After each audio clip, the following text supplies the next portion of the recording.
Eugene Dundee était venu prendre Kerillo au Hilton de Salt Lake City après son colloque, et il roulait depuis 2 heures à travers une plaine brune qui collait au pied des Rocheuses à bord d'un 4x4 Defender couleur sable à la peinture écaillée. Eugene Dundee allait sur ses 65 ans, mais il s'en sortait pas mal, pensa Paul Kerillo en observant son ancien collègue à la dérobée. Les manches retroussées de sa chemise bûcheron découvraient des avant-bras musculeux où moutonnaient des poils blancs. Toujours la face longue, les lunettes à double foyer, le nez en lame de couteau. Mais les traits étaient plus énergiques, comme si les années l'avaient libéré de cette timidité inquiète qui l'empêchait d'agir franchement. Son torse s'était développé, il avait pris des épaules. Était-ce le bénéfice de la vie d'éleveur, loin des paillasses universitaires ? Le Français réalisa que Eugene à l'américaine, était probablement en meilleure forme que 35 ans plus tôt à Berkeley. Lui-même, Paul Kerillo, avait davantage accusé le coup. 3 décennies passées, le cul sur une chaise de bureau n'avait pas pardonné. Le corps était taillé dans un bloc de gras blême. Il portait son pantalon au-dessus du nombril. Il savait ce qui l'attendait. Comme nombre de mâles blancs imberbes, aux sourcils trop clairs, avec de l'embonpoint, il finirait par ressembler à une vieille geisha. 6 mois plus tôt, un praticien de l'avenue de Wagram l'avait délesté de 10 000 € pour lui remonter les joues. Le résultat était acceptable. Il n'était pas transfiguré non plus. Bonsoir, Abel Quentin. Bonsoir. Je viens de lire quasiment le début de votre livre, Cabane, qui met en scène 2 de vos personnages principaux. Paul Kerillo, donc un Français, un chercheur, un ingénieur pour être exact. Eugene Dundee est un membre du binôme Eugene-Mildred Dundee, un couple d'Américains. Et puis il y a un 4e personnage dans votre livre qui s'appelle Johannes Gudson, qui est un Norvégien. Ces 4 personnages que nous allons suivre dans Cabane sont donc des chercheurs qui, en 1973, sont les auteurs d'un rapport qui s'appelle le rapport 21. Un rapport qui, pour aller vite, annonce l'effondrement du monde avant la fin du XXIe siècle, c'est-à-dire l'effondrement de la société telle qu'on la connaît sur un plan démographique, économique et écologique.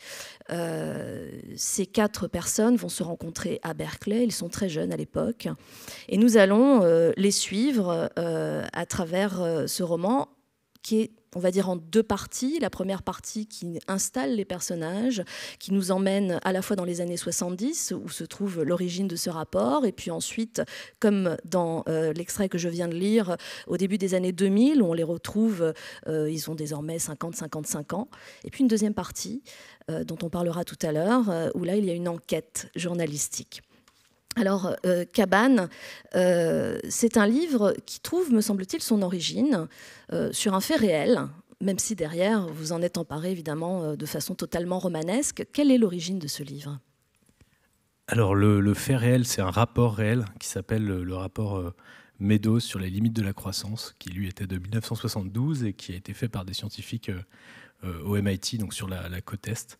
Et donc, je me suis inspiré de ce rapport. Et en revanche, j'ai fictionnalisé ces personnages pour en faire mes personnages. Moi, j'ai inventé des personnalités, des trajectoires de vie. Et voilà, je leur ai fait faire quelques milliers de kilomètres pour planter mon décor plutôt en Californie, à Berkeley. Alors, ce qu'on peut préciser, c'est que le rapport Meadows a été effectivement écrit par de jeunes chercheurs, jeunes scientifiques. C'est important de le dire parce que c'est là peut-être aussi que le côté presque terrifiant, même si parfois il y a un côté aussi qui peut être drôle dans les situations de ce livre, il y a quelque chose de terrifiant, c'est que c'est vrai, ce rapport qui annonce la fin des ressources, l'effondrement d'une croissance qui est complètement débridée, etc., est réel. Vous partez de là, et ce sont des jeunes à l'époque qui vont faire ce constat terrible. Comment est-ce que vous créez vos personnages et qu'est-ce qui déclenche chez vous la nécessité de lire d'abord ce rapport, qui n'est pas simple, et ensuite de vous en emparer en tant qu'écrivain?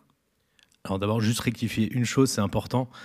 C'est pas des gens qui prédisent l'effondrement du monde. C'est des gens qui vont modéliser le système monde et qui vont dégager une dizaine de scénarios.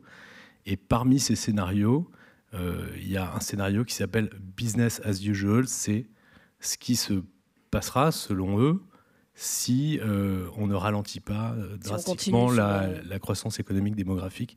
Et donc, d'ailleurs, c'est des gens qui ont pu croire, comme mes personnages dans le roman au début, qu'on rectifierait ces trajectoires. Et donc, c'est à la fois un rapport terrifiant, mais qu'ils voient comme un rapport qui doit être mobilisateur, qui doit pousser à l'action. Et ils ont du mal à imaginer qu'on ne finisse pas par en tenir compte d'une façon ou d'une autre. Et comment, alors la question c'était comment Qu'est-ce qui fait que vous lisez le rapport Meadows et qu'est-ce qui vous fait dire là il y a un matériau romanesque extraordinaire? Alors j'ai lu ce rapport parce qu'un ami me l'a prêté, avec qui je parlais de ces sujets-là parfois, et il me le prête. Et c'est vrai que je lui ai, quelques semaines après, je me suis dit je peux pas lui rendre parce que j'ai tellement griffonné le truc, je vais lui en acheter un tout neuf. Et donc je l'ai lu, et ce qui m'a aidé peut-être à voir des personnages, c'est qu'il y a une préface avec un tour assez personnel, ou une postface, je sais plus, où on peut voir se dessiner en fait une équipe de chercheurs, des êtres humains, pas seulement où perce quelque chose de la subjectivité du scientifique.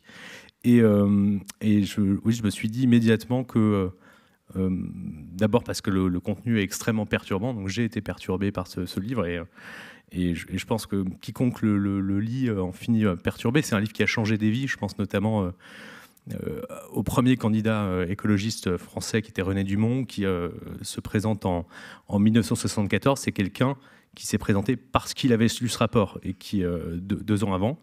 Donc c'est vraiment un livre perturbant, comme je disais. Et j'ai voulu en faire un roman en suivant des personnages, qui sont davantage que le rapport lui-même au centre de ce livre. Mon livre, je suis avec ces 4 personnes.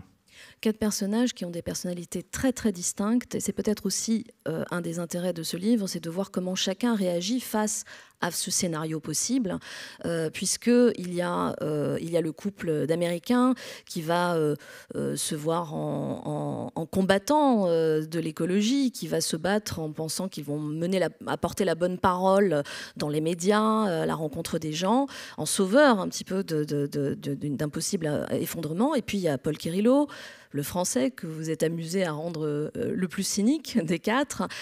Et puis il y a un personnage beaucoup plus mystérieux qui finalement est au centre du livre, vers lequel tout converge.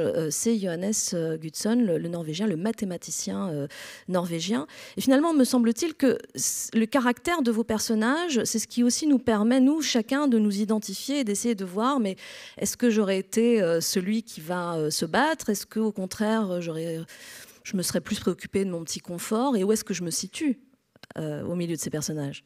Ouais, c'est vrai, c'est un truc que font pas mal les auteurs américains, que j'aime bien dans la littérature américaine, c'est d'être assez généreux, de pas dans le nombre de personnages qu'on offre aux lecteurs, et qui sont autant de véhicules possibles pour nos propres fantasmes. Et donc ces personnages, alors d'ailleurs c'est assez amusant parce que je me suis aperçu que les lecteurs que j'ai commencé à rencontrer, en général, préfèrent le français, qui est le plus cynique. Donc je ne sais pas ce que ça veut dire collectivement de nous, qui est censé être le plus affreux, mais c'est celui que les lecteurs préfèrent pour l'instant. Et c'est vrai, alors je ne voulais pas qu'il soit trop... C'est pas des stéréotypes, c'est pas des véhicules idéologiques, c'est chacun des personnages a des moments a des coups de mou, a des moments de mieux, a des hésitations, mais c'est vrai que, en tout cas, ce couple d'Américains, qui sont d'ailleurs pas sur la même longueur d'onde tout le temps, c'est aussi l'histoire d'un couple, peut-être aussi à cause de leur culture, de leur une espèce d'indécrottable optimisme américain, de gens qui ont l'esprit de conquête, qui ont du mal à imaginer qu'un problème ne puisse pas être résolu d'une façon ou d'une autre, et pour d'autres raisons aussi, qui tient à leur caractère, ils vont décider de relever ce flambeau-là, enfin de prendre ce flambeau-là et de passer leur vie à défendre, à faire lire leur rapport, à le faire connaître, et à la fin à crier dans le désert, avec de plus en plus d'amertume, ce qui est aussi c'était une façon pour moi d'explorer aussi un thème qui est celui du scientifique qui bascule dans autre chose, parce qu'en réalité, c'est des gens qui n'ont pas du tout choisi cette carrière pour se retrouver devant des estrades, devant des caméras, devant des journalistes. C'est pas, ils sont évidemment pas devenus chercheurs pour faire ça, et ils vont se retrouver à devoir faire ça, contraints par les événements, contraints par ce qu'ils estiment être leur responsabilité. Ils vont le vivre plus ou moins bien. Elle est plus... c'est une personne... c'est une femme de caractère. Elle a un côté gouailleur. Elle a un côté... voilà. En fait, c'est comme si elle avait toujours eu ce langage politique quelque part au fond d'elle, même si elle ne l'a pas appris. Parler par slogan, essayer parfois de peut-être forcer le trait pour qu'un message passe. D'une militante. Voilà, peut-être qu'elle avait ça, alors que lui, ça va être... c'est comme s'il était... c'est un personnage plus protestant, plus engoncé, c'est un fils de mormon, qui a une sorte d'éthique scientifique extrêmement forte, et donc il va devoir se faire violence parce que ce monde des slogans, ce monde aussi du compromis, où il faut être rusé, il faut être roublard, ça n'est pas du tout le sien. Mais il va se transformer. Et donc ces deux personnages, ils vont être d'une certaine façon aussi transformés par ce nouveau rôle qu'ils se sont choisis, mais qu'on a choisi pour eux, que les circonstances ont choisi pour eux. Et après, Querillo est très différent. Je ne sais pas si c'est le moment d'en parler. Oui, alors d'abord, on va peut-être lire un extrait où là, on va le retrouver 35 ans avant, où il est encore très jeune. Et on va peut-être aussi resituer un peu le contexte, parce qu'on est dans les années 70. On va demander à ces jeunes gens, certes brillants, mais très jeunes, qui ont 22, 23 ans dans votre livre, de s'attacher à un travail extrêmement complexe. Ils en ont les compétences, avec l'aide d'un ordinateur qui s'appelle Gros Bébé. Alors ça, il faudra que vous nous expliquiez un peu le nom de cet ordinateur qui va en fait cracher avec les données qu'on va lui donner les fameux scénarios, je crois qu'il y en a 9 scénarios possibles de ceux qui les attendent. Mais si vous le permettez, je vais donc nous resituer Paul Querillo, qu'on retrouve là dans les années 70. Libre. Il traîna dans les bars et se glissa voluptueusement dans son nouveau personnage de bourlingueur, le pas léger, l'œil avide. À Ocean Beach, le fief des hippies, les forces en présence semblaient neutralisées par la chaleur. Jeunesse contestataire et flics à moustache du San Diego Police Department étaient vaincus par elle et le soleil qui les traquait partout. Ils n'avaient plus le courage de s'affronter et personne, de façon générale, ne semblait en mesure de prendre la moindre initiative. Querillo croisa une étudiante de Berkeley qui graffitait dans la bande des types de KPFA, la radio de gauche du campus. Le genre sale, échevelé et sexy. Elle portait un mini-short en matière souple qui épousait gracieusement la forme de son sexe. Un petit sac à franges lui battait les hanches. Elle l'avait décoré en cousant dessus des écussons de couleur. Ils marchèrent sur la plage où s'étaient formés de petits groupes. Une voix entonnait une plainte de Woody Guthrie, accompagnée par une guitare sèche. Le ressac la recouvrait par intervalles, et les vagues, en se brisant, faisaient le bruit d'un millier de perles. Le dieu de l'amour couvait ses petits-enfants et leurs rites inoffensifs, leurs danses, leurs cafetans volés à Katmandou. Querillo tira sur un joint, la fille ramassa un bâton. Sur le sable mouillé, elle dessina la trompe de Ganesh, le dieu éléphant. C'est vous qui avez choisi cet extrait, Abel Quentin, qui donc nous situe bien dans les années 70, on le voit bien. Pourquoi est-ce que vous avez choisi cet extrait ? Moi, je me suis dit que c'était peut-être parce que ça nous montrait aussi l'insouciance de l'époque et l'état d'esprit d'un Paul Querillo, parce que je me suis empressée de dire qu'il était cynique, mais il ne l'a pas toujours été. C'est pas un vrai cynique, parce qu'un vrai cynique ne souffre pas du remords. Lui, c'est un homme qui est hanté, qui est habité par le remords. Et donc, en fait, il est plus sympathique, plus aimable qu'un vrai cynique, parce que il fait des choix qui sont toujours les choix de l'égoïsme, ou en tout cas de la facilité, d'épouser le mouvement du monde. En fait, il a très peur de porter un message aussi inactuel, c'est-à-dire aussi décalé que celui du rapport 21. Et il a peur il sait que les porteurs de mauvaises nouvelles sont rarement bien accueillis. Donc il ne veut pas être cette personne-là. Il estime aussi qu'il en a assez fait, qu'il a participé à ce rapport aux gens, il a fait sa part, exactement. Et puis il aime la vie, voilà, il aime. Et puis bon, il est dans la Californie. On est 3 ans après 73, 4 ans après le Summer of Love. Il est là où ça se passe. Berkeley, c'était aussi ça le sens de planter ce décor-là à Berkeley.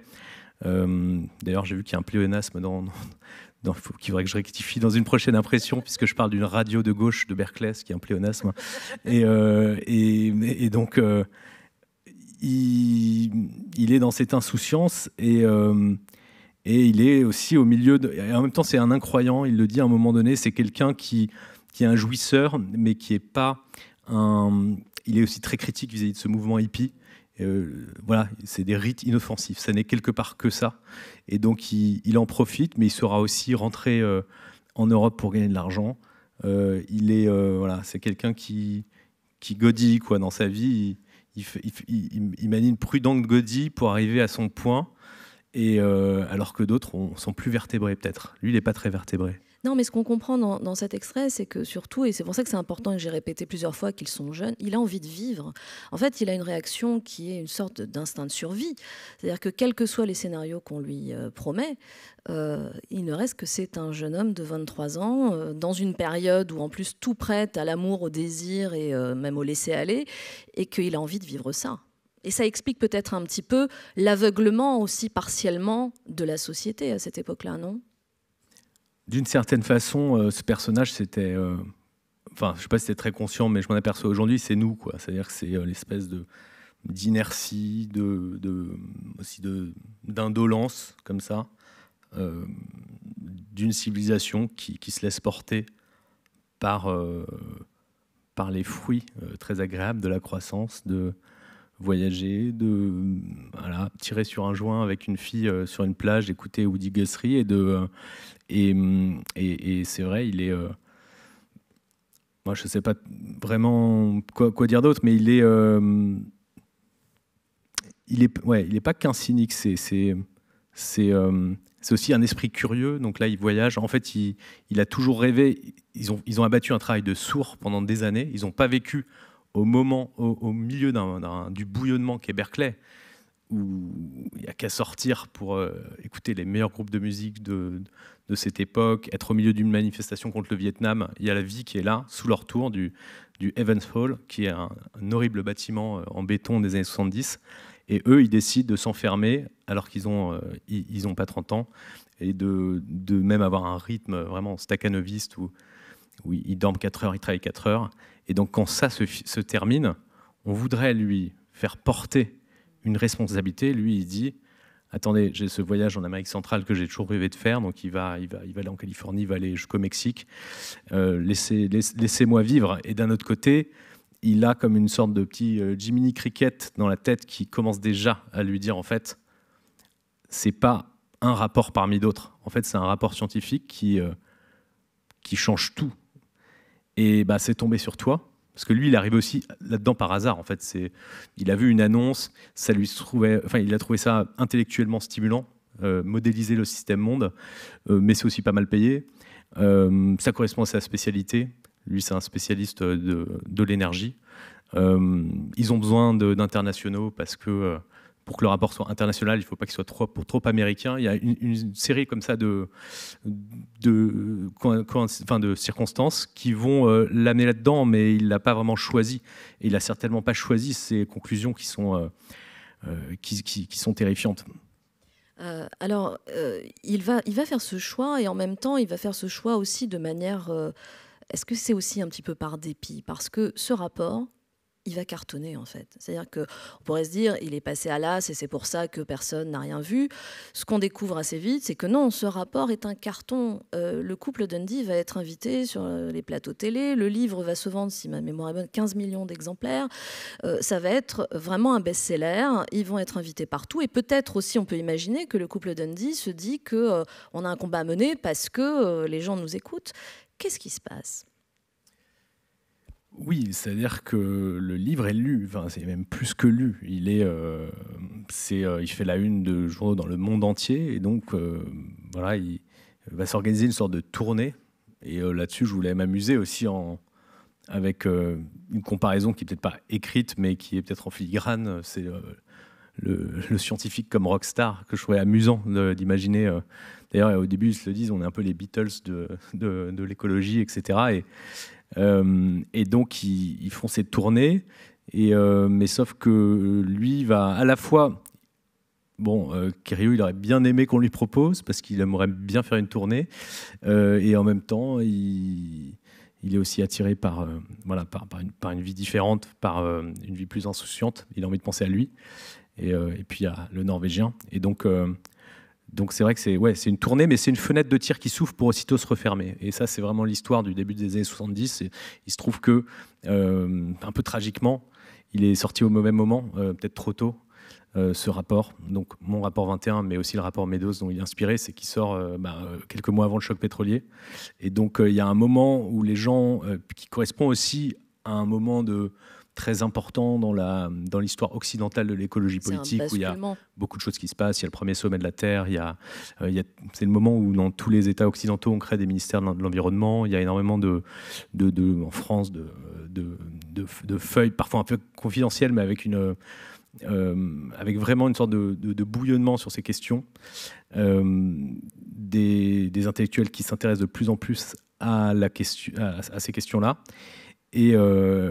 Mais en même temps, vous avez ensuite une crise, et d'une certaine façon, cette crise arrive et les gens ont de moins en moins envie de réfléchir à ce que pourrait être un autre monde, parce qu'on est en train déjà de commencer à leur retirer, en fait.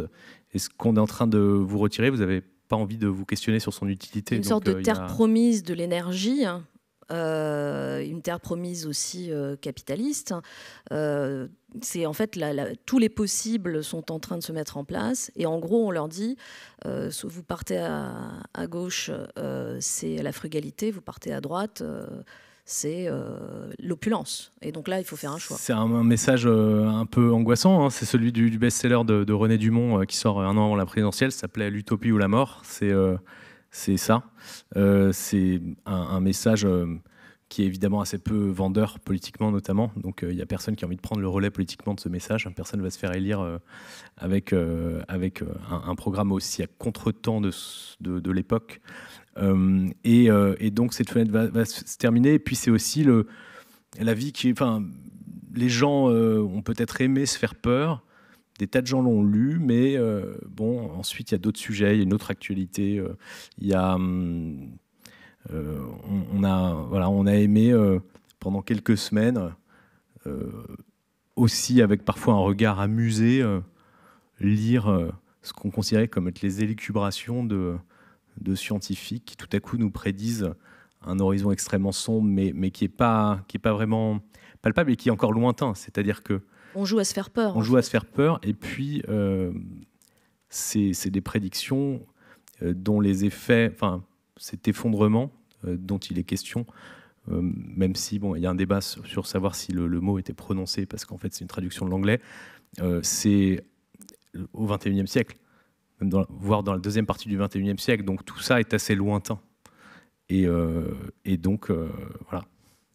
Alors, on va suivre les personnages. Vous allez nous retracer le parcours de chacun, le parcours du couple, parce que vous l'avez dit, c'est une histoire de couple aussi. Et c'est très intéressant de voir comment, avant de devenir une entité, ils vont d'abord devoir se former l'un l'autre d'une certaine manière. Et ils sont à la fois représentatifs, comme vous l'avez dit, de leur pays, mais aussi d'une synergie et d'une mécanique de couple. On les retrouve au tout début du livre où Paul Quérillot va leur rendre visite, où ils ont une ferme, où ils ont un élevage de cochons bio.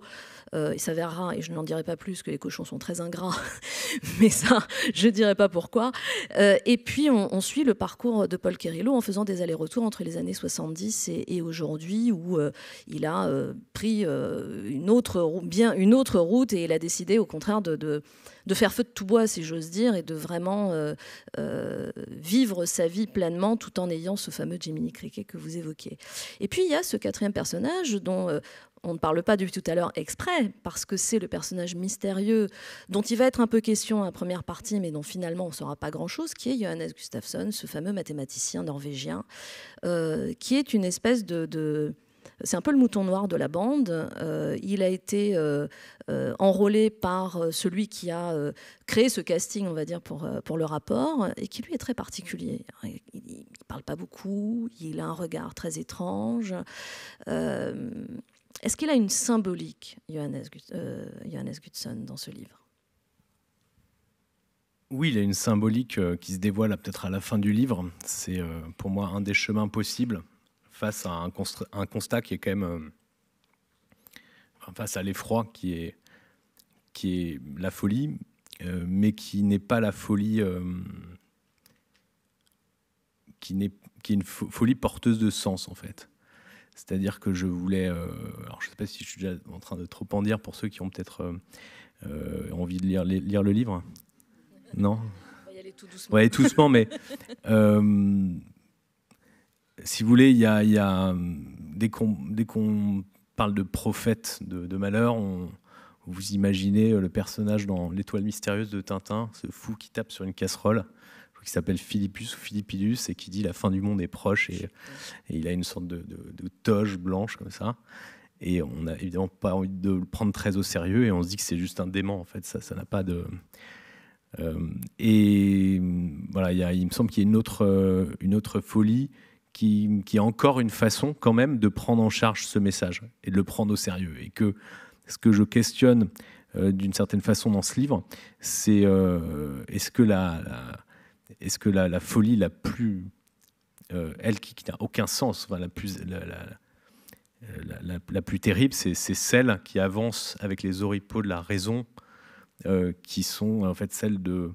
Voilà, qui va être celle d'un William Nordhaus, qui est un économiste, qui a eu le prix Nobel d'économie en 2018, qui a dégommé, là je parle du rapport Meadows, le rapport Meadows à sa sortie, et qui sont des gens qui ont dit, attendez, le marché trouvera toujours une solution, vous inquiétez pas, on inventera toujours quelque chose, et qui est une autre forme de folie, en fait, qui est une autre forme de dogmatisme, et puis la nôtre, enfin, qui consiste à faire l'autruche, en fait, à être, qui est à la fois quelque chose de très humain, mais qui est aussi un spectacle grandiose et terrifiant, quoi, et donc voilà, le Norvégien, il questionne ça, et c'est un personnage que je voulais mystérieux. J'aime bien ces livres où on chasse le dahu, quoi. On chasse un animal étrange, on ne sait pas s'il existe ou pas. Il y a un livre que peut-être certains ont lu qui est Au cœur des ténèbres de Conrad, qui est un chef-d'œuvre où il y a vraiment ce thème littéraire de cette cible qu'on approche, mais à travers les discours des uns et des autres, discours qui parfois se contredisent, dont on ne sait pas s'ils participent s'ils sont juste des légendes colportées. Et puis, voilà, le lecteur se dit quand est-ce qu'on va le voir vraiment, est-ce qu'il existe vraiment. Et voilà, c'est un livre que, d'une certaine façon, j'avais un peu en tête en écrivant Cabane, c'est-à-dire ces traces comme ça d'un animal fabuleux. Et donc lui, c'est un animal fabuleux, c'est un mathématicien hors norme qui est repéré très tôt, qu'on a fait venir à Berkeley, qui est couvé comme une mère par le président, par le directeur du département de mathématiques, qui va être très très embêté quand il va le voir partir dans un truc qui méprise énormément, qui est la dynamique des systèmes, parce que les maths qu'on y fait sont en fait assez rudimentaires. Mais ce garçon-là, il va décider tout à coup de travailler dans ce rapport. Et c'est un garçon qui est... un garçon parce qu'il est jeune, mais un jeune garçon qui a un côté fanatique en fait dans son travail. En fait, il vit pour les mathématiques, il va vivre ensuite pour ses recherches en dynamique des systèmes, et il n'a pas de vie sociale, C'est là aussi la question de la folie est posée à nouveau. Est-ce que l'intégrité, l'absolutisme, la quête de vérité est une folie ?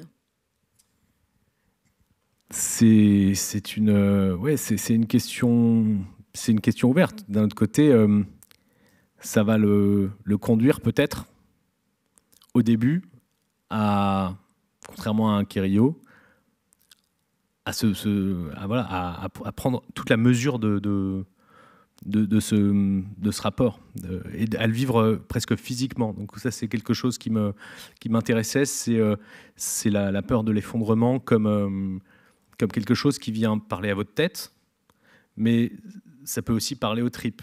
D'ailleurs, ça peut parler à la tête sans parler aux tripes. C'est d'ailleurs peut-être ça le déni, c'est parce qu'en fait, vous savez, vous pouvez le dire, mais en fait, ça vient pas, vous n'êtes pas imaginé ce que ça pourrait être, vous n'êtes pas représenté. Et lui, ça va lui parler à la tête, mais quand ça va commencer à lui parler aux tripes, quand il va commencer à prendre, il va perdre les pédales, il va avoir des visions, il va basculer dans autre chose. Et ça, c'est quelque chose que vont ressentir à différents moments, à différents degrés les personnages. C'est-à-dire le moment où vous passez du graphique à des images.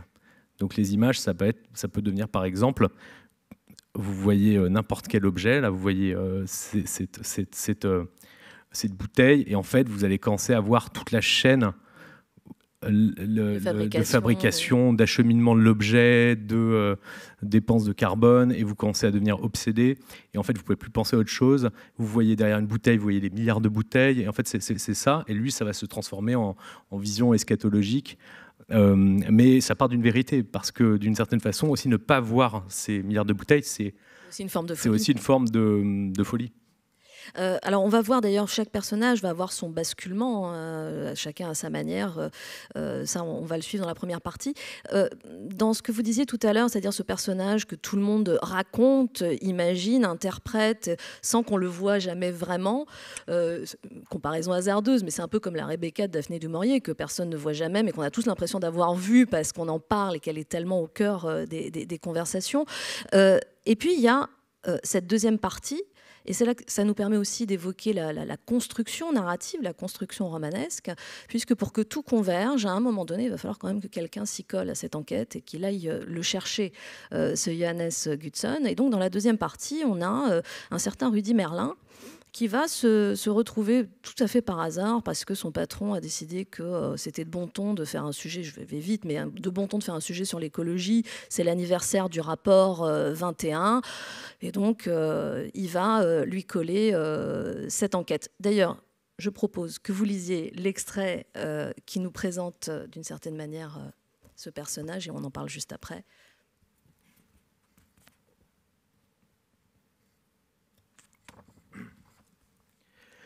Cédric m'avait prêté son exemplaire du rapport 21. Le livre me faisait de l'œil posé sur une pile de vieux numéros de zone. Le rédac-chef n'avait même pas fait l'effort de me le vendre. Le seul truc déprimant qui soit sorti des années 70. N'en jetez plus. Très bien juste après le pendu. Je l'attrapais, fis défiler les pages avec le pouce. Publié aux éditions Gai Savoir, c'était un livre épais, à couverture souple. Les premières et quatrièmes de couverture étaient illustrées par une encre représentant une silhouette filiforme dans le style de l'homme qui marche de Giacometti. Elle avançait d'un pas décidé vers un précipice. Un bandeau rouge vif annonçait le rapport qui avait tout prévu, édition actualisée.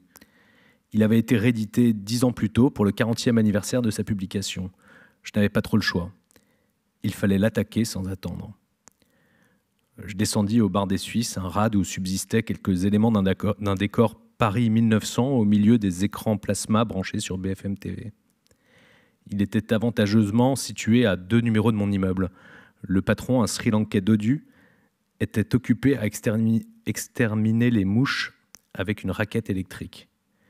Je m'installais en terrasse, commandais une bouteille de blanc, me calais sur la chaise en osier et ouvris la première page. Et ainsi commence l'enquête de Rudy Merlin, qui va avoir quand même, il va se retrouver complètement embarqué dans cette enquête, c'est-à-dire qu'il y va sans trop y croire, un peu comme son patron, et puis finalement, ça va relever presque de l'obsession. Cette enquête, ça devient une enquête policière. Ça devient une enquête journalistique, en tout cas qui l'amène plus loin qu'une autre enquête qu'il avait faite. C'est vrai que Rudy Merlin, c'est pas seulement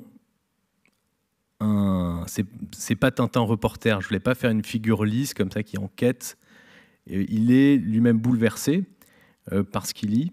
Il va évoluer, changer. Il va devenir aspiré par cette figure du Norvégien, parce qu'en fait, son patron lui dit tu vas enquêter sur les 4, et puis lui, très rapidement, c'est un journaliste, il a un côté paresseux, il est parfois... c'est pas...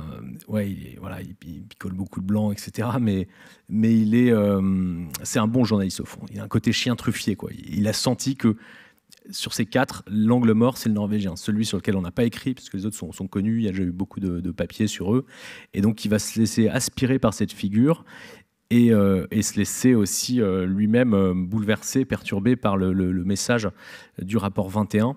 Et c'était l'occasion aussi de sortir de ce monde des laboratoires, de ce monde de la recherche, avec ce que ça a peut-être d'austère, et d'avoir une rupture de ton, et d'être là dans un personnage qui représente l'espèce d'opinion moyenne, c'est-à-dire qu'il a une forme d'indifférence bienveillante pour le sujet. C'est pas un climato-sceptique qui tout à coup se met à travailler sur le sujet, mais c'est quelqu'un qui s'en fout un peu, quoi. Je veux dire, il sait que c'est là, il sait qu'il a déjà fait un petit chemin sur le sujet, mais il n'a jamais peut-être vraiment accordé tellement d'importance à tout ça. Et il a un côté peut-être un peu approximatif par rapport à ces gens qui ont une culture de l'exactitude.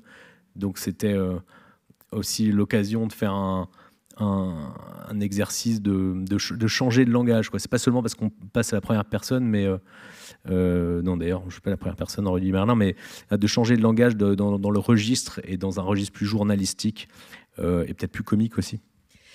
Oui, il y a un côté, je ne sais pas si comique, il y a un côté pince sans rire, hein, dans tout le livre d'ailleurs, on a pu le voir aussi sur certains extraits. Il y a aussi un autre aspect peut-être, c'est que Rudy Merlin, il va nous permettre aussi d'incarner ce personnage, c'est-à-dire de le rendre de plus en plus tangible, parce que il est traversé par cette histoire, il va être traversé, il va être... Sinon, en empathie, en tout cas, on sent, vous parliez tout à l'heure de ce qui passe de la tête au corps, dans une certaine mesure, c'est ce qui arrive aussi à Rudy Merlin. Il est traversé physiquement par cette histoire. Ouais, il est... Alors, lui, c'est en plus, il a un double choc, c'est de lire ce qu'il lit, et puis de se dire, ça fait 50 ans que ce rapport existe. Et ça, c'est un autre choc, c'est le regard rétrospectif, et de se dire... Et il dit lui-même, c'est absolument navrant d'être perturbé par un vieux rapport, quoi. Donc il va. Après, c'est un bon élève. Il va lire énormément. C'est aussi à la fois un bon élève et à la fois un côté foutraque. Donc il lit un peu des choses très différentes. Et surtout, il y a vraiment ce personnage dont on ne sait pas grand-chose, on ne sait même pas s'il est encore vivant, il va se renseigner, mais très vite, il va s'apercevoir que c'est vraiment...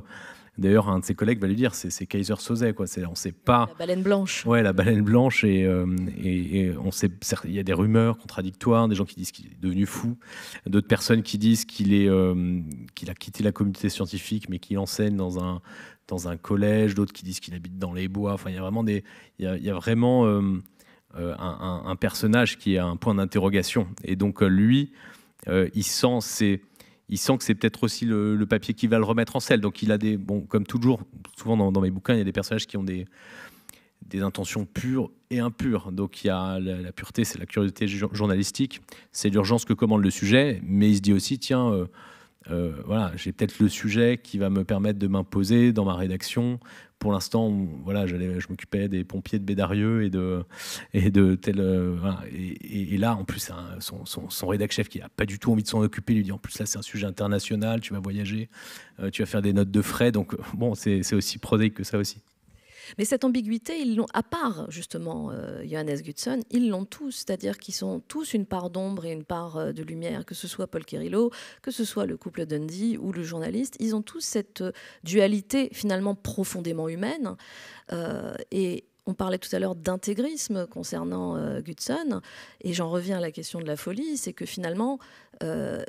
est-ce qu'on n'est pas normal quand on est justement dans cette dualité? Est-ce que la folie ne commence pas quand on est dans cette quête d'absolu? Et je parlais de Moby Dick, la quête d'absolu, on sait ce que ça donne. C'est vrai que c'est vrai que, bien sûr, la pureté, c'est un thème qui m'intéressait déjà dans mon dernier livre. D'un autre côté, ce livre aussi,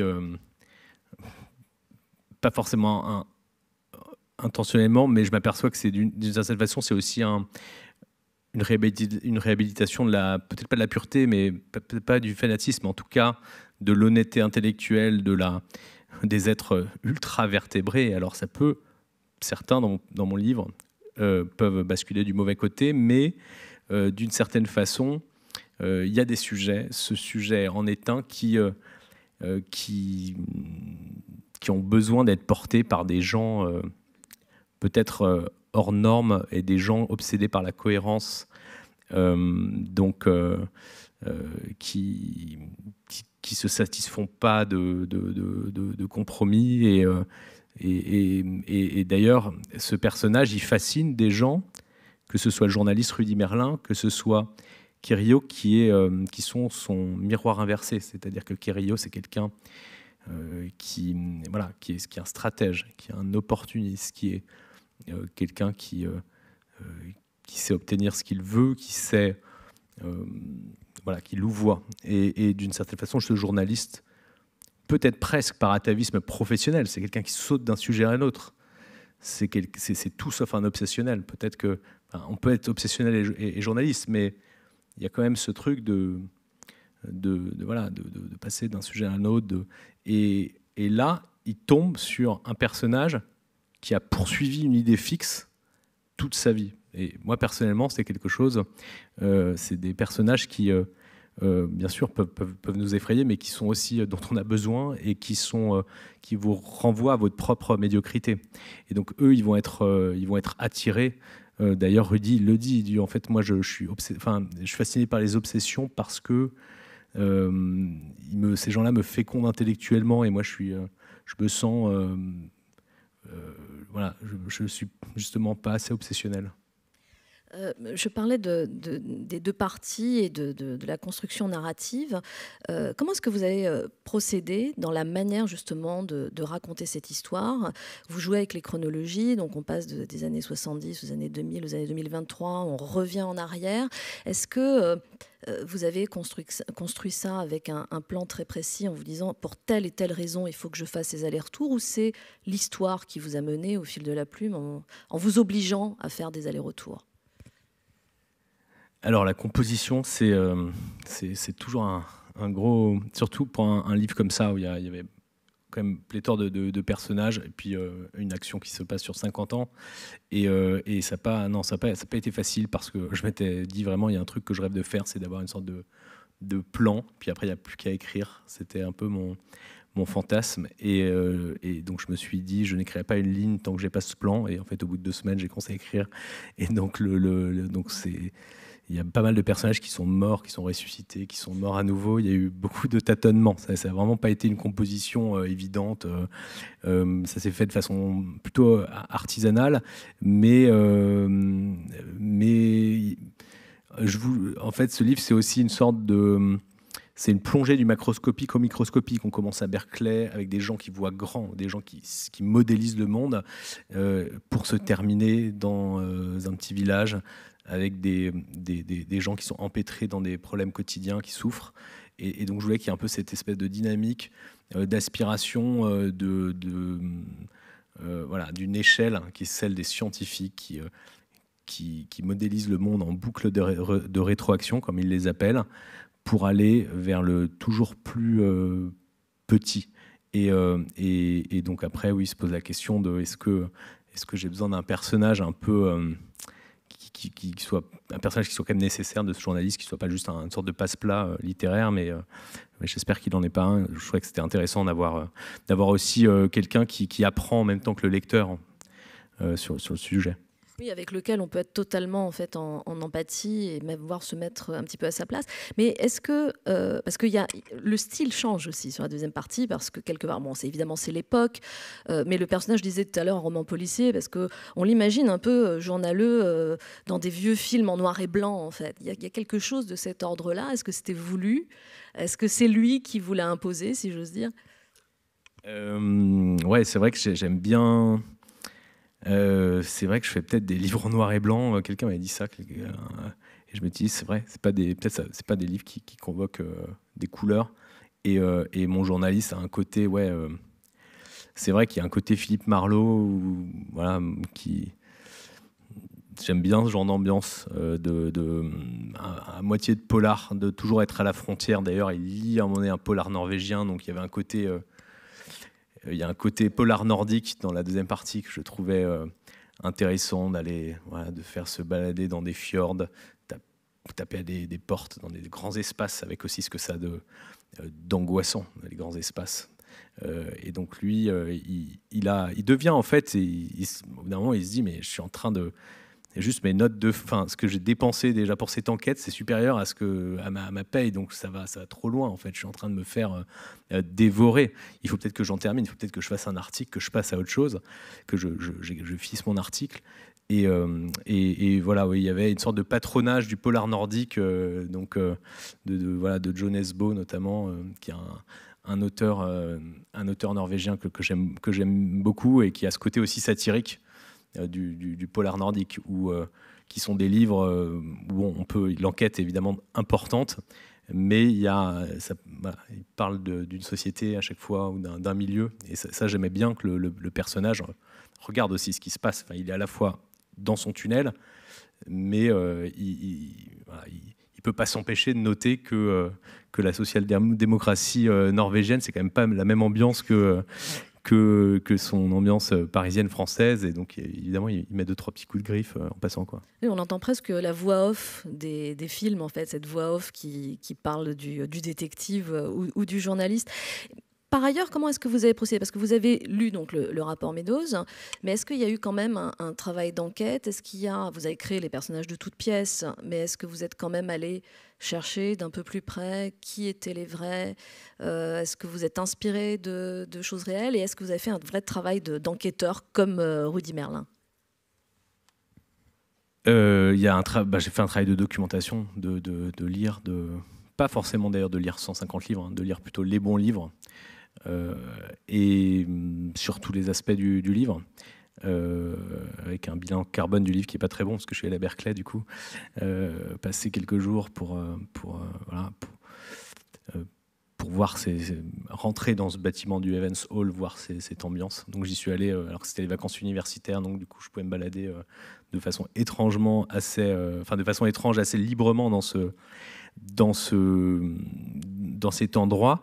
Et puis, c'est vrai que j'ai eu des contacts avec un des auteurs, mais j'en voulais pas plus pour avoir toute ma liberté. Je voulais juste des informations très précises sur comment ça se passe d'utiliser une carte perforée, quel est le rythme de travail, combien de pays visités, des choses extrêmement concrètes, mais je me suis presque interdit de pousser trop loin des investigations sur les auteurs du rapport Meadows et leur personnalité, pour que ce soit une sorte de page blanche pour moi, et en faire ce que je voulais. Donc là-dessus, je ne suis pas allé traquer leur secret de famille. Est-ce qu'on pourrait dire que ce livre est une sorte de roman d'anticipation à l'envers? C'est-à-dire que plutôt que de projeter dans un futur proche ce qui pourrait arriver, vous êtes allé chercher dans le passé, et finalement, c'est un peu comme si on avait le début et presque la fin. Oui, c'est un choix. C'était en fait, ce livre, il part aussi d'un projet que j'avais eu avant, qui était de faire un roman plus classique d'anticipation, c'est-à-dire c'était un roman sur lequel j'ai travaillé plusieurs mois après mon premier livre, qui était une sorte de dystopie sur une France coupée en deux, avec le retour du loup, des infrastructures dévastées, et donc des gens comme ça qui sillonnent, qui vont aller récupérer quelqu'un dans le sud de la France. Et donc, j'ai passé pas mal de temps, ça donnait rien. Mais d'un autre côté, le thème, je tournais toujours autour, et j'avais envie d'y revenir. Et donc, le rapport que j'ai lu, j'ai vu, je me suis dit, en fait, ça peut être aussi un sujet historique, en fait, ça peut être un roman historique, un roman rétrospectif ou d'anti-anticipation, enfin en tout cas un roman qui parle davantage de la peur de l'effondrement que de l'effondrement lui-même. Et d'ailleurs, le vrai rapport Meadows, ce qui est intéressant, c'est que c'est des gens extrêmement scrupuleux, contrairement à ce qu'ont pu dire leurs détracteurs, qui disaient vous êtes des espèces de Nostradamus, qui prédisaient. Non, enfin, eux, ils arrêtent. Ils ont 1000 précautions de langage. Ils parlent juste de scénario, tout en disant qu'une modélisation, c'est une simplification, qu'on ne peut pas vraiment modéliser le système monde. Et surtout, ils sont interdits de dire comment ça pourrait se passer. Ils disent juste qu'il y a des indicateurs qui baisseraient de façon très rapide et ils ne sont pas du tout rentrés, comme d'autres auteurs l'ont fait, ou comme la littérature de science-fiction peut le faire, de dire ah ben voilà, jour 1, ou comme voilà, il y a énormément de films sur la question. Je pense, par exemple, récemment, j'ai vu Leave the World Behind, qui est voilà, un film avec Julia Roberts, qui s'amuse à imaginer ça. Est-ce que c'est d'abord le réseau Internet qui est coupé, ensuite... et eux le font absolument pas, ce qui est à mon avis un gage de crédibilité. Ils disent que c'est une bascule dans l'inconnu, et c'est ce que disent, à mon avis, toutes les personnes, les collapsologues sérieux, s'aventure pas trop sur, ou alors en tout cas avec énormément de conditionnels, en disant on vous dit juste que c'est un changement très brusque, et donc mon livre en fait je voulais qu'il s'arrête comme ça au moment où on pourrait commencer l'imaginaire. Mais l'imaginaire d'ailleurs c'est un thème d'une certaine façon de ce livre, parce que ces gens-là, on les a attaqués comment? On les a attaqués en disant vous manquez d'imagination. Vous manquez d'imagination parce que vous ne pouvez pas imaginer toutes les super inventions qu'on va faire. Vous pouvez vous oubliez la technologie, vous oubliez tout ce qu'on pourra trouver. Et ce qui est par ailleurs injuste, puisque justement dans leur modèle, il y a un modèle qui s'appelle le miracle technologique. Donc ils injectent comme ça la technologie en disant bah, si on trouve un super truc, ah ben non, ça, les nouvelles sont quand même toujours mauvaises si on n'agit pas sur tous les autres facteurs en même temps. Mais on pourrait dire aussi que c'est leurs détracteurs, et c'est les détracteurs de mes personnages dans mes livres qui manquent d'imagination, parce que ils n'imaginent pas une évolution non linéaire de l'humanité. En fait, c'est quelque chose qui est au centre du livre, c'est l'incapacité du bon sens à se représenter quelque chose qui serait radicalement différent. Et du coup, on pourrait dire que c'est deux camps qui s'accusent, mais pour des raisons différentes, de manquer d'imagination. D'une certaine façon, quand vous dites ça, vous dites l'importance de la fiction, donc aussi de la littérature, n'est-ce pas ? Ouais, moi je me méfie toujours des phrases avec littérature. De la fiction. De la fiction, ouais, peut-être de la fiction. Mais et d'un autre côté, peut-être que ce livre, ce qui peut, j'espère, faire sa force, c'est justement qu'il laisse pas. En fait, il cornerise le lecteur en disant voilà ce qui s'est passé, et ça tu peux pas nier que on sort de 50 ans d'autruche, et quels que soient les avis des uns et des autres, je pense que personne ne peut nier qu'on va, en tout cas au devant, quand même d'une accélération, peut-être de phénomènes chaotiques, en tout cas d'une accélération de l'histoire, des phénomènes non linéaires, enfin des choses un peu inconnues. Et en me refusant la licence de la science-fiction, qui est une licence, qui est un genre génial, que j'adore, d'inventer des mondes, d'inventer... voilà, moi je suis en train de lire un super livre que je peux engager tout le monde à lire, qui s'appelle Le Déluge de Stephen Markley, parce que je le rencontre la semaine prochaine, qui est un Américain qui, lui, vraiment, il va à fond. D'ailleurs, de façon extrêmement documentée et dans un futur proche, et donc c'est assez frappant. Mais d'une certaine façon, je pensais que dès qu'on va sur ce terrain-là, on laisse un espace à son lecteur, et on lui laisse la possibilité de se dire tout ça, c'est de la science-fiction, tout ça, c'est les élucubrations d'un auteur, c'est ses hypothèses à lui, et donc si j'ai pas envie de me laisser perturber, je peux le mettre à distance. Et je voulais faire un livre qu'on puisse pas trop mettre à distance, en fait. Oui, pas tomber dans le piège du conte de fées, dont on ferme le livre et on voit plus les ogres et les sorcières, et on le met de côté, comme pour les enfants. Dans un instant, vous allez lire un extrait qui va nous présenter d'une certaine façon Johannes Gutzon, qu'on ne commentera pas parce qu'on va lui laisser son mystère pour la lecture. Peut-être une dernière question, Abel Quentin. Cabane, deux questions. Cabane est votre troisième roman, Sœur, Le Voyant des Tempes, celui-ci. Je me demandais d'abord, est-ce que vous avez le sentiment que déjà sur le troisième roman, est-ce que vous avez des obsessions d'écrivain? Est-ce que vous êtes obsédé? Qu'est-ce qui vous anime en tant qu'auteur? Et est-ce que quand vous vous attelez à écrire un nouveau roman où vous cherchez un sujet, vous avez une obsession? Je ne sais pas si j'ai des obsessions. Ce qui est sûr, c'est qu'un livre, je ne crois pas qu'on puisse faire un bon livre en cherchant un sujet, en fait. C'est-à-dire que si le sujet ne vient pas vous chercher avant et ne vient pas attaquer quand même quelque chose d'un profond, mais qui peut être d'ailleurs juste... là, ça attaque quelque chose de profond, le voyant des tempes, c'était plus un agacement, on va dire, parce que c'est un sujet qui était celui de la cancel culture qui est important, mais qui ne me paraît pas un sujet existentiel, en fait. Et donc d'ailleurs, le livre procède de ça, et le livre procédant d'un agacement, alors profond, ancien, mais quelque chose qui est de l'ordre d'un agacement, ça donnait un livre peut-être plus léger, plus satirique. Et bon, ensuite, je sais pas si ce serait, je sais pas dans quelle mesure c'est pas artificiel de regarder mes 3 livres et de leur trouver, d'aller chercher un fil directeur. Bon, qu'on peut, évidemment, il y a toujours des personnages en crise. Évidemment qu'il y a toujours des groupuscules. J'aime bien les groupuscules. J'aime bien que ce soit des groupuscules écolos, que ce soit le milieu des groupuscules éco-anarchistes, technophobes des années 70 ou de la djihadosphère, même si évidemment je ne fais aucune analogie, bien au contraire, ou celui des petites parutions confidentielles woke ou anti-woke. J'aime bien ça. J'aime bien, j'aime bien ça. J'aime bien me moquer de ça aussi parfois. Donc ça, c'est certainement quelque chose qui est d'ailleurs pas vraiment quelque chose qu'on prémédite, mais c'est vrai que quand vous regardez en arrière, vous dites tiens, c'est mon deuxième livre qui se passe dans le milieu universitaire. Bon, vous vous dites, vous avez peut-être un truc à faire avec ça, à régler, je sais pas, mais il y a quelque chose. Et une dernière question, évidemment, le titre, Cabane, qu'est-ce que vous pouvez nous en dire sans trop en dévoiler?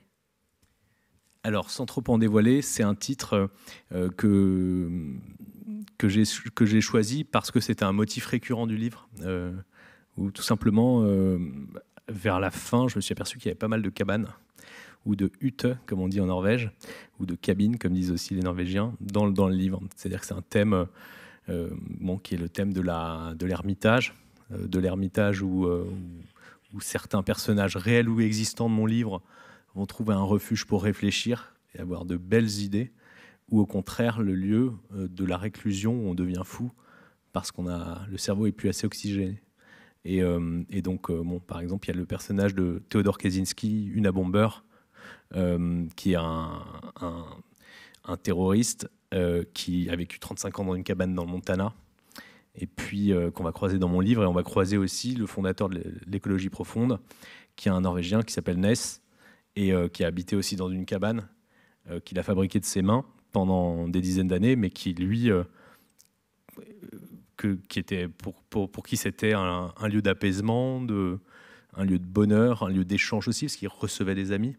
Donc la cabane, ça peut être tout ça. Et certains de mes personnages, voilà, aussi entre un pôle et l'autre. Vous allez nous lire un extrait pour nous emmener à la rencontre de Johannes Gudson. Partout, j'ai vu les foules, partout, j'ai vu l'orgueil des bâtisseurs. J'ai visité les villes anciennes et les villes nouvelles, les villes horizontales et les villes verticales, les villes d'eau et les villes de terre, les villes de montagne et les villes de plaine, les petites villes rubans d'Amérique qui poussent le long d'une artère unique, jusqu'aux villes champignons de la Chine intérieure, Changzhou, Chongqing, la pléthorique, la monstrueuse, la métastasique. Chongqing, ces mamelles démesurées débordant au-dessus des flots bruns du fleuve bleu, ces métros aériens pénétrant les immeubles et ces bus suspendus, ces tours qui s'empilent comme des jeux d'enfants et ces taudis puants sans cesse détruits, sans cesse reconstitués et toujours le ciel épais, le brouillard laiteux, Chongqing, la toxique et l'incontrôlée. Et aussi Abu Dhabi, Dhaka, Lagos, Kuala Lumpur, New Delhi, lèpre, bambouseraie, cancer, gangrène, désordre, espèce endémique, pullulement de l'homme et anéantissement de l'homme, destruction de l'âme, centres et banlieues, les terrains d'épandage et les eaux croupissantes. Les banlieues pavillonnaires d'Amérique qui sont le visage même de l'ange, dont la signification symbolique apparaît sur les cadastres ou les vues aériennes, plan urbain radioconcentrique qui dévoile une toile d'araignée ou un signe kabbalistique. Partout, l'ange de la ville, partout, l'ange du nombre, la bête, le 3184e terme de Fibonacci. Merci beaucoup Abel Quentin. Votre livre qu'on va pouvoir retrouver à la librairie en face, on va vous retrouver tout de suite en dédicace. Un immense merci. Cabane, c'est le titre de ce nouveau roman absolument passionnant. Merci beaucoup pour cet échange. Et merci à vous d'avoir été avec nous ce soir. Merci.